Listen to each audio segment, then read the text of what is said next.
Le matin, Bruma a entouré les jardins abandonnés du manoir Voss, au cœur du Toscan italien, où les vignobles sauvages ont grimpé les murs de pierre comme des veines d'un corps oublié par le temps.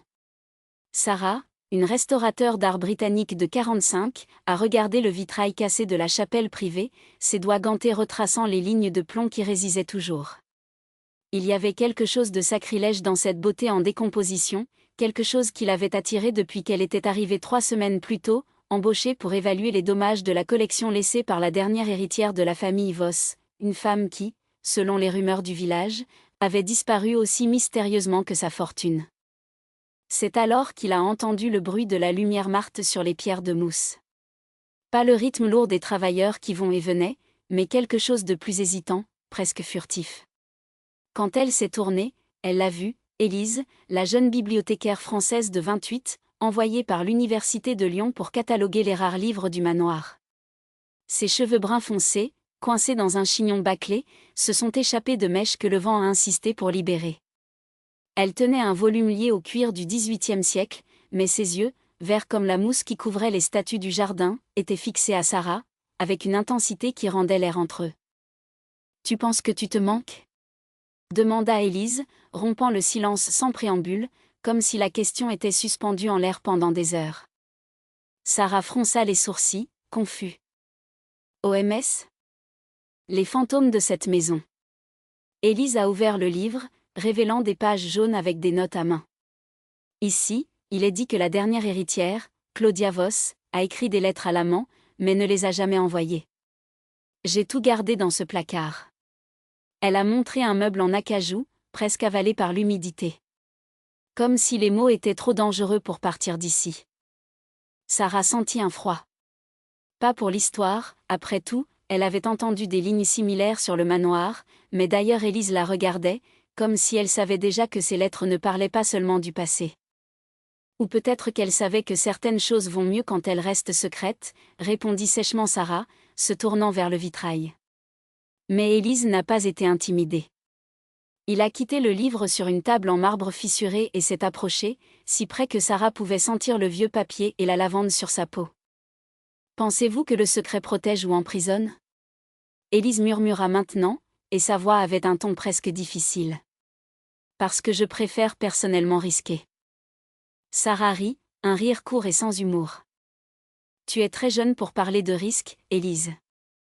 Et tu es trop vieux pour avoir peur d'eux. Le silence qui a suivi a été transporté. Sarah savait qu'elle devrait s'éloigner, rappelez-vous qu'elle était là pour travailler, qu'Élise n'était qu'une collègue temporaire, que la différence d'âge entre eux était un abîme que la société ne pardonnerait pas. Mais quand ses yeux se sont de nouveau rencontrés, quelque chose en elle, quelque chose qui dormait pendant des années, s'est réveillé avec un début. Les prochaines semaines ont été un jeu de look volé et des touches accidentelles.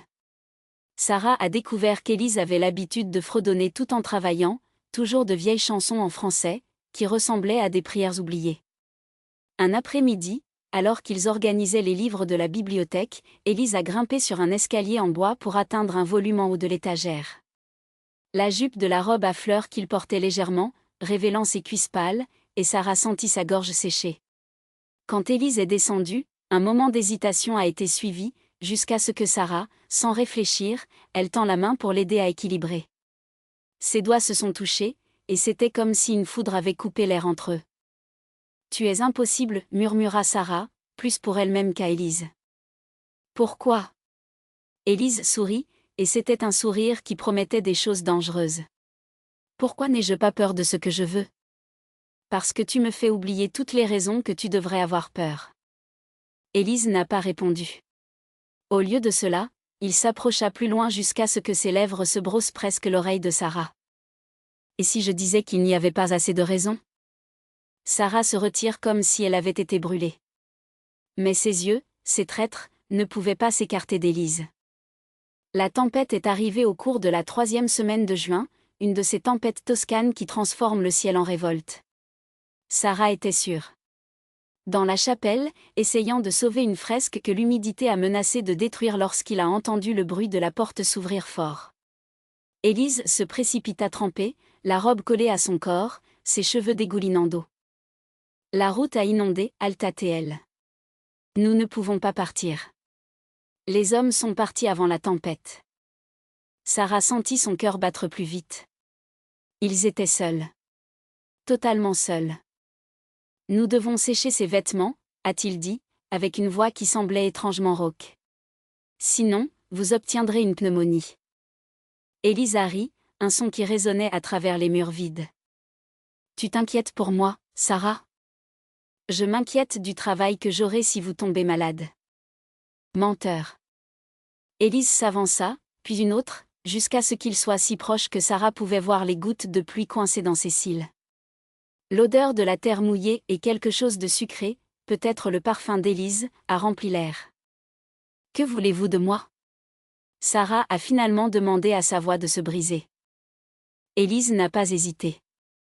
Je veux que tu arrêtes de prétendre que tu ne veux pas de moi. Je veux que vous admettez que derrière cette façade froide et professionnelle, il y a quelqu'un qui veut aussi être touché. Cela veut aussi être aimé. Sarah ferma les yeux. Pendant une seconde, tout ce qu'il a entendu, c'était le son de la pluie battant les vitraux brisés et son propre souffle haletant. Vous n'avez aucune idée de ce que vous demandez, murmura-t-elle. Alors dis-moi. Et Sarah a dit.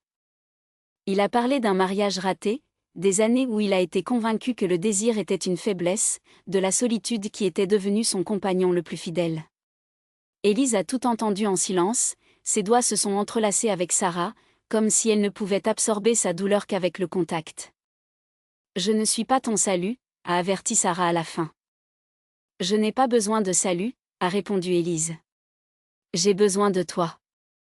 Mais le monde extérieur ne leur permettrait pas d'être indemnes.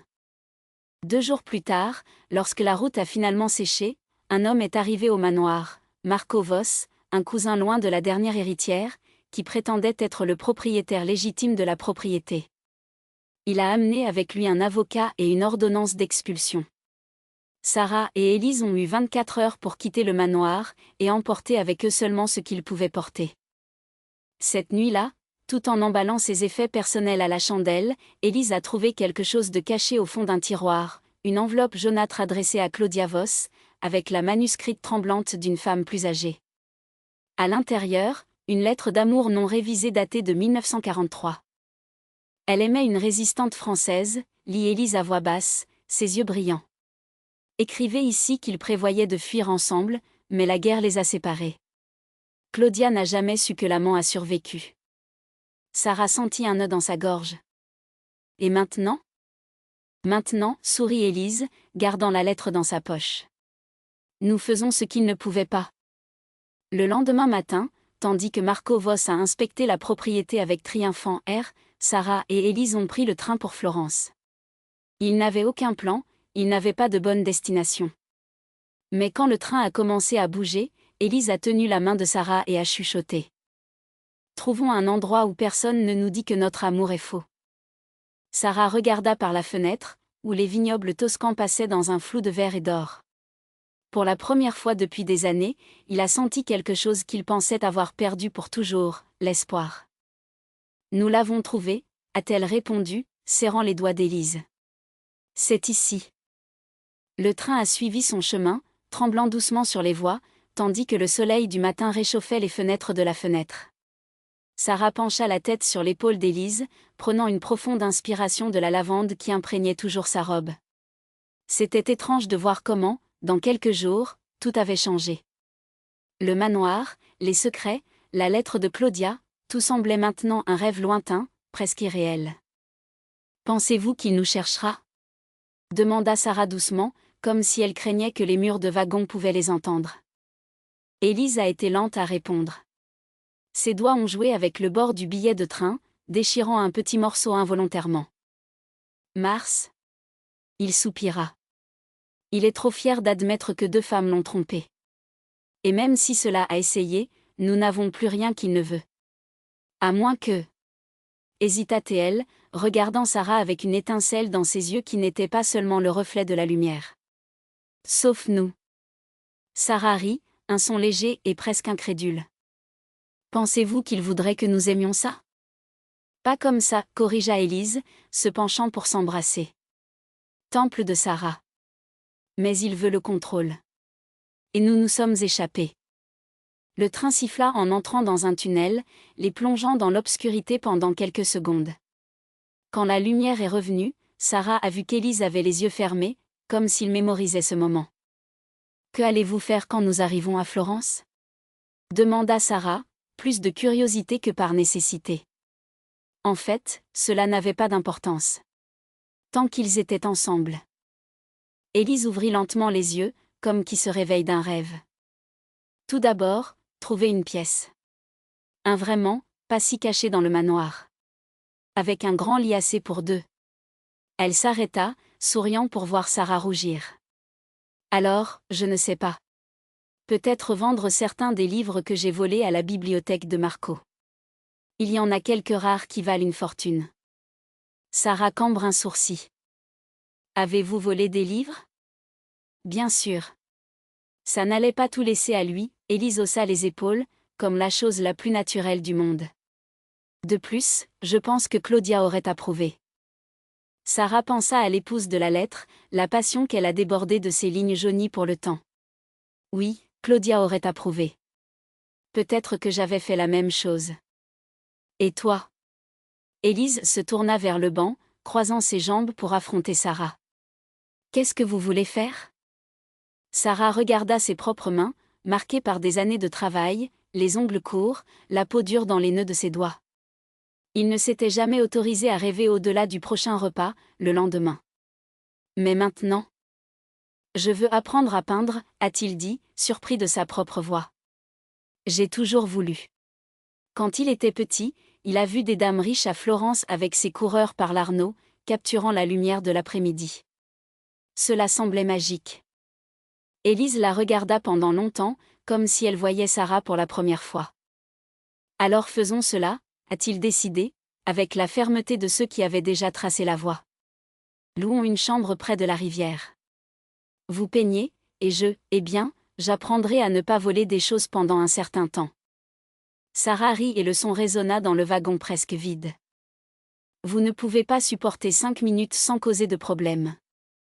C'est vrai, admit Élise, rapprochant Sarah. Mais tu l'aimes sur moi. Et Sarah ne pouvait pas le nier. Florence les a reçus avec l'odeur du pain frais et la rumeur constante des eaux de l'Arno. Ils ont parcouru les rues pavées, leurs bras liés, sans hâte. Ils se sont arrêtés devant une petite pension, avec des balcons en fer forgé recouverts de géranium. Le propriétaire, une femme aux cheveux grillés, liée dans un chignon, les regarda curieusement, mais ne posait aucune question quand Élise a payé une semaine. La chambre était simple, un lit de fer, une garde-robe en bois foncé et une fenêtre qui donnait à une cour intérieure où les vêtements colorés séchaient. Mais c'était le leur. Seulement 2. Sarah s'appuya contre le mur, regardant Élise ouvrir sa valise et prendre les livres volés un par un comme s'ils étaient des trésors. « Pensez-vous que nous l'obtiendrons » a-t-il demandé soudainement peu sûr. « Vivre comme ça, sans se cacher » Élise s'arrêta, tenant un volume lié au cuir entre ses mains. « Je ne sais pas, » a-t-il dit honnêtement. « Mais je préfère essayer d'échouer que jamais essayer. » Elle a mis le livre de côté et s'est approchée de Sarah, glissant ses mains sur sa taille. « D'ailleurs, murmura-t-il, embrassant le cou de Sarah, si tu vas mal, je peux toujours voler à nouveau. » Sarah rit, mais le son a été perdu quand Élise l'a pressée contre le mur, les lèvres chaudes et exigeantes. Pendant un instant, ils ont oublié Florence, les livres, l'avenir. Il n'y avait que ses mains, cette bouche, ce désir brûlant entre eux comme une promesse. Quand ils se sont finalement séparés, haletant, Élise soutenait le front de Sarah. « Je pense que nous aurons besoin de plus d'une semaine ici, » a-t-il dit, avec un sourire coquin. Sarah, toujours étourdie, ne pouvait que hocher la tête. Oui. Beaucoup plus. La nuit est tombée au-dessus du manoir comme un manteau lourd, apportant avec elle l'odeur du bois ancien et l'écho lointain des traces d'Élise alors qu'elle s'éloignait pour chercher quelque chose à boire. Sarah s'appuyait contre le mur, ses doigts tremblant légèrement en touchant ses lèvres encore enflées. Le cœur battait, comme s'il tentait de s'échapper de sa poitrine. « Ce ne devrait pas être ainsi, » murmura-t-il, mais sa voix semblait faible, sans conviction. Le problème n'était pas le désir. Jamais sorti. C'était plus, la différence d'âge, les attentes de la famille d'Élise, le fait que Sarah essayait toujours de se rencontrer pendant qu'elle se semblait déjà avoir le monde à ses pieds. Et pourtant, quand ses mains l'ont touché, rien de tout cela n'avait d'importance. Ici, dit Élise, revenant avec 2 tasses à vin rouge et un sourire qui a fait briller ses yeux. Pour calmer les nerfs. Sarah a accepté la tasse, ses doigts nous brossant d'Élise pendant 1 seconde plus que nécessaire.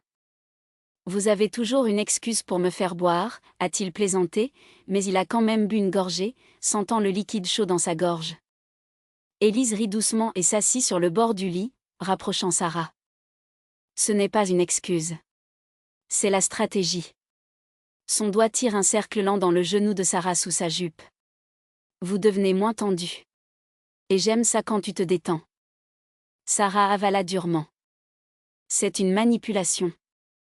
C'est l'affection, corrigea Élise, se penchant pour embrasser l'épaule de Sarah. Et vous savez que vous l'aimez. C'était vrai. Trop. Un tonnerre résonna dans le ciel, étouffé par les murs épais du manoir, mais assez pour faire trembler Sarah. Élise a remarqué. Peur de la tempête ? Non, mentit Sarah, mais son corps trahissa, ses doigts serrant la tasse, respirant un peu plus vite. Je n'aime pas le bruit. Élise n'a pas insisté. Au lieu de cela, il a mis le verre sur le côté et a enroulé Sarah dans ses bras, le tirant sur ses genoux. Alors, disposons-vous. Sarah devrait protester. Il faut se rappeler qu'ils avaient toujours un plan dont ils avaient besoin pour trouver ce document avant que l'avocat de Florence ne se méfie. Mais la chaleur du corps d'Élise, l'odeur de son parfum mélangé au cuir des vieilles livres, était hypnotique. Tu es un danger, soupira Théil, laissant tomber sa tête sur l'épaule d'Élise. Et tu es une tentation, répondit Élise, ses lèvres brossant l'oreille de Sarah. Depuis la première fois que je vous ai vu dans cette librairie, avec cette robe ridicule et ce look de ceux qui étaient sur le point de voler quelque chose. Sarah rit, se souvient bien. C'était une robe verte émeraude, trop serrée, qu'elle avait achetée dans une colonie juste pour impressionner lors de l'événement. Et oui, je prévoyais de voler un livre rare. Jusqu'à ce qu'Élise apparaisse. Vous m'avez attrapé en l'acte, se souvient-il, se tournant pour lui faire face. J'aurais pu me rendre. Et perdre votre chance de vous rencontrer ? Élise secoua la tête, ses doigts jouant avec une serrure des cheveux de Sarah. Jamais. Le silence qui a suivi a été transporté. Sarah pouvait entendre la pluie commencer à battre les fenêtres, un son rythmique qui correspondait au rythme rapide de son cœur. Élise, commença-t-elle avec hésitation. Et si nous ne trouvons rien ici ? Et si tout cela est en vain ? Élise n'a pas répondu immédiatement. Ses yeux sombres ont étudié Sarah pendant un long moment avant de parler. Alors allons ensemble. N'importe où. Paris, Lisbonne, une île perdue dans les Caraïbes. Son pouce caressa la joue de Sarah. Je n'ai pas besoin de l'héritage. J'ai besoin de toi. Les mots devraient lui faire peur. Il devrait la ramener, lui rappeler toutes les raisons pour lesquelles c'était fou. Mais au lieu de cela, Sarah a senti quelque chose tomber en elle, une certitude chaleureuse et dangereuse. Vous dites cela maintenant, murmura-t-il, mais il n'y avait aucune accusation dans sa voix, juste une vieille peur obstinée. Et dans 1 an ? Quand se fatiguer ?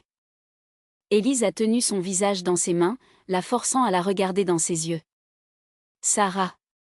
Sa voix était ferme, presque sévère. Je ne me lasse pas des choses qui comptent. Et vous comptez. Le baiser qui a suivi n'était ni lisse ni hésitant. C'était urgent, presque désespéré, comme si les deux essayaient de se prouver quelque chose. Que c'était réel. Cela en valait la peine. Quand ils ont poursuivi, la tempête à l'extérieur semblait s'être intensifiée, mais à l'intérieur de cette pièce, les rideaux fermés et le feu crépitant dans la cheminée, tout semblait possible. Cherchons ce document demain, a déclaré Élise, la voix rauque.